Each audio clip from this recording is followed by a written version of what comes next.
Así que invito a Daniel Gorovitch, representante de la Cámara Chilena de Infraestructura Digital. Hola Daniel, por favor. Hola, ¿qué tal? Muchas gracias a todos, muchas gracias a DPL News por la invitación y muchas gracias a la CEPAL por este lugar tan interesante para generar las conversaciones. Estamos escuchando algo bien interesante que es que tenemos inteligencia artificial, vamos a tener energía y ahora la pregunta es cómo vamos a conectar toda esta energía y todos estos data centers dentro de nuestro país. Entonces, solo como un pequeño comentario para que entendamos un poco cuál es la dimensión de lo que estamos viendo. En el último Mundial de Fútbol que tuvimos que terminó hace 2 semanas, hubo más de 20.000 millones de reproducciones de los partidos de fútbol. Si nosotros pensamos que esas 20.000 millones, la humanidad son 8.000 millones, o sea que todos los seres humanos vieron 2,5 partidos de fútbol, y cada una de esas reproducciones tenía un tamaño, un peso alrededor de 3,5 gigas.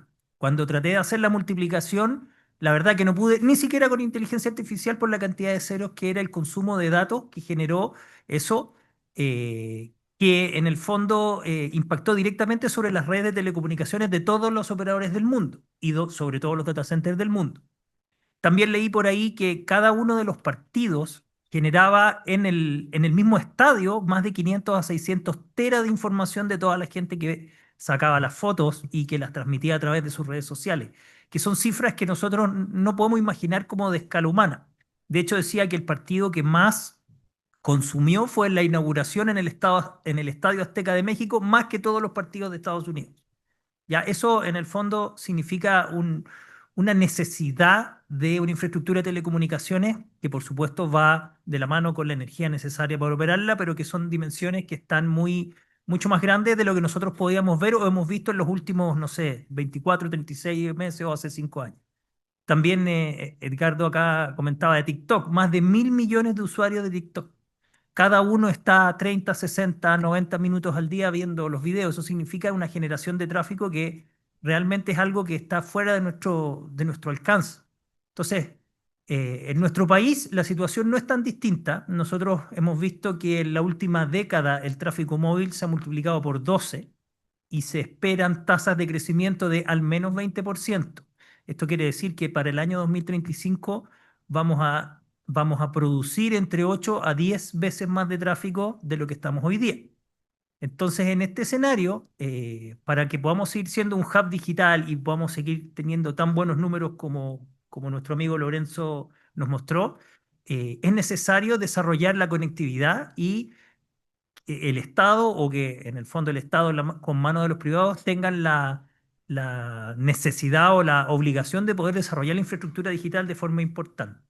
¿Ya? En ese contexto, nosotros podemos ver que las empresas de telecomunicaciones, que han hecho un esfuerzo bastante grande, generalmente invierten alrededor de un 25% de su CAPEX o de su, en el fondo, de su dinero de las utilidades en reinversiones, sobre todo en infraestructura de redes. Así vimos como en los últimos años las empresas móviles desarrollaron todo el proyecto 5G en todo el mundo, particularmente en Chile también, y desarrollaron la infraestructura. Las redes de fibra óptica también. Hoy día en Chile hay más de 8 millones de home passes, producto principalmente de inversiones privadas de ese 25 o más porcentaje. Sin embargo, hemos visto también que en particular en nuestro país existe una competencia muy fuerte en las empresas de telecomunicaciones y hemos visto que el ingreso o ARPU ha disminuido 20% en la última década.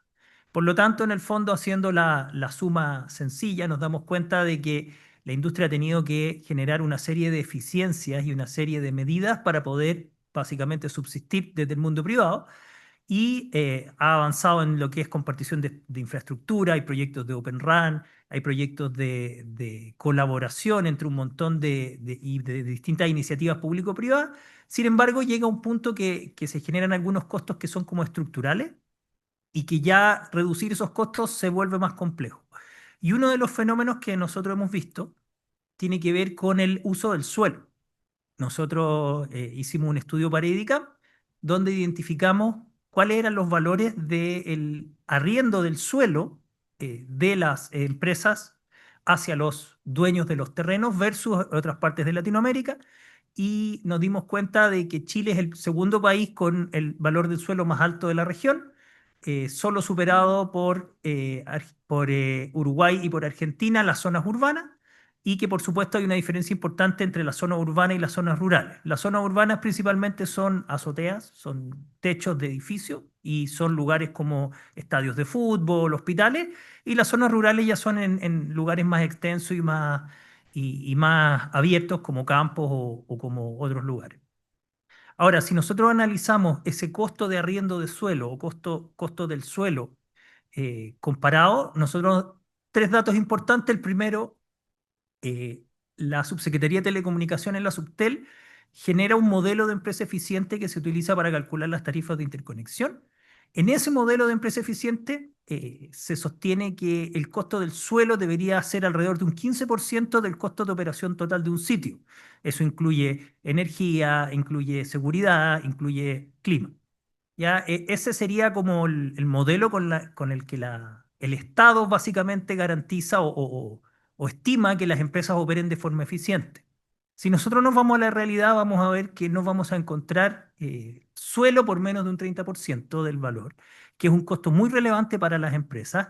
Y en algunas zonas que vamos a discutir a continuación, el costo del suelo o el costo del arriendo mensual puede llegar al 45% del costo de operación del sitio.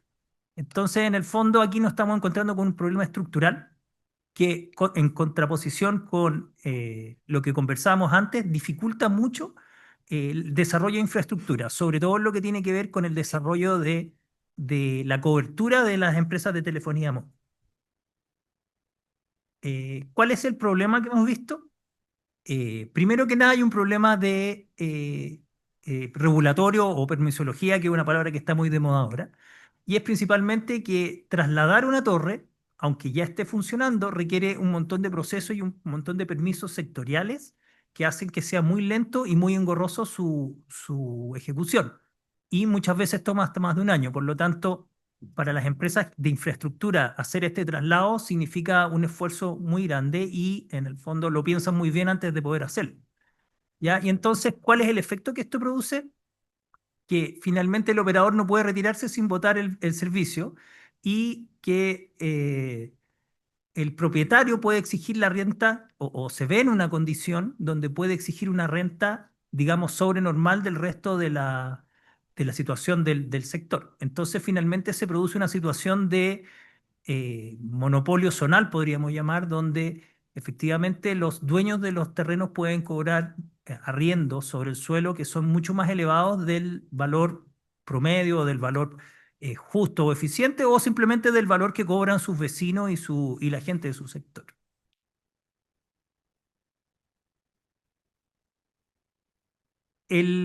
Más o menos hace unos 10 o 12 años en Chile se implementó la ley de colocalización.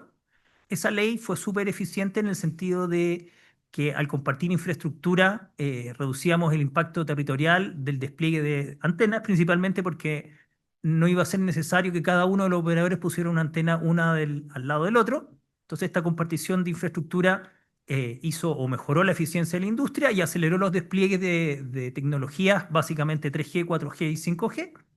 Sin embargo, llegamos a una situación donde algunos propietarios, en el fondo, eh, quedan en esta posición más bien monopólica temporal o zonal y donde ellos cobran al momento de que un segundo o que un tercero operador o utiliza la misma infraestructura, pueden cobrar el doble o el triple del arriendo, siendo que al final la infraestructura es la misma, los sistemas de clima, de seguridad son lo mismo, simplemente se agrega un poco de electrónica. Entonces se produce una situación en la que terminan pagando por dos, por tres o por cuatro, dependiendo de cuántos operadores se instalen en la misma torre. Sin embargo, no se utilizan más servicios de los que el arrendador pactó con la primera empresa que ocurrió el contrato. En ese sentido, las empresas se ven en la obligación en los territorios de hacer un trade-off, que en el fondo, dado que tienen un CAPEX limitado, que a veces es el 25%, como veíamos, deben absorber las rentas abusivas para conservar estos sitios.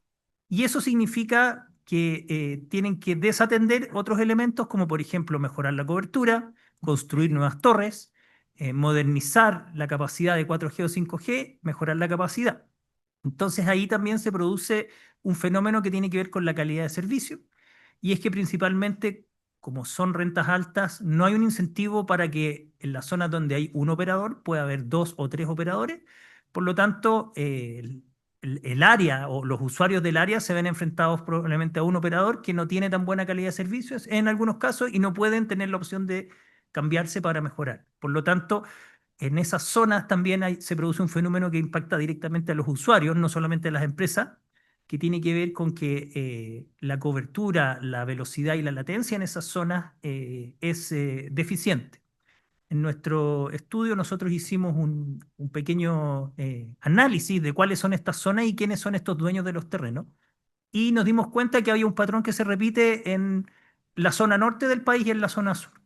En la zona norte nosotros vimos que el Estado, que bienes nacionales, es el terrateniente que cobra más arriendo y con condiciones más difíciles. Y en el sur vimos que son las empresas que son dueñas de grandes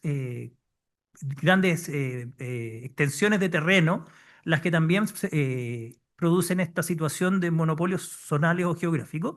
Y al nosotros hacer una revisión y hacer una medición de la calidad de servicio de las localidades que están dentro de esta zona, nos dimos cuenta que es significativamente peor que la calidad de servicio de las zonas donde los suelos están a precios competitivos. Por lo tanto, aquí nos encontramos con un problema que no solamente afecta a las empresas por su estado de resultado y por sus ingresos, sino que afecta directamente a los usuarios y tiene que ver también con que hay una merma de la calidad de servicio en esas zonas y con que la conectividad y el desarrollo de nuevas tecnologías se hace más difícil, y así como el desarrollo de mejoras de cobertura y de capacidades de latencia en esas zonas. Entonces eso nosotros lo identificamos como un problema complejo y como un problema que debemos discutir con la autoridad y con el regulador. Entonces, ¿cuáles son las recomendaciones que nosotros podemos hacer? Principalmente se marcan en cuatro recomendaciones macro. La primera es poder lograr una reubicación ágil, es decir, lograr que la Subtel pueda darnos una autorización simplificada para los traslados de infraestructura existente, o cuando alguna condición técnica o económica lo requiera, poder hacer estos cambios sin problema.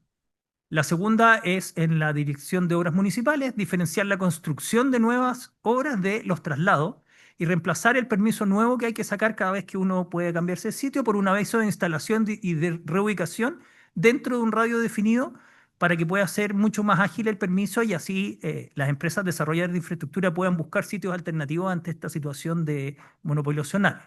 Lo tercero es los bienes fiscales, dado que bienes nacionales es uno de los principales terratenientes, poder realizar catastros públicos y condiciones pro cobertura del Estado y habilitar ciertos terrenos para poder desarrollar esta infraestructura que en el fondo es una infraestructura crítica, sobre todo en estas zonas que son un poco más remotas. Y lo otro es proteger la colocalización, evitar alzas automáticas de rentas por operador y si no hay uso adicional, no cobrar adicional porque se conecte un segundo, un tercero o un cuarto operador, dado que se comparte la misma infraestructura y que los costos son los mismos. Entonces nosotros a través de estas cuatro recomendaciones queríamos como también conversar con la autoridad para poder ver cómo avanzar y cómo poder reducir este fenómeno que se da en Chile y que impacta directamente a la calidad de los usuarios. Entonces, básicamente, Chile requiere una inversión masiva, como lo vimos, pero enfrenta estas rentas de suelo, que son una condición estructural compleja. Necesitamos eliminar estas distorsiones para poder seguir desarrollando la infraestructura. La idea es generar fluidez en el mercado de movilidad, poder simplificar los permisos y poder mirar el uso de suelo desde una perspectiva estratégica como país, y liberar el capital inmovilizado y reducir las rentas para que las empresas puedan enfocarse en la calidad de servicio y en mejorar todo lo que tiene que ver con la calidad de los usuarios. Eso es, muchas gracias.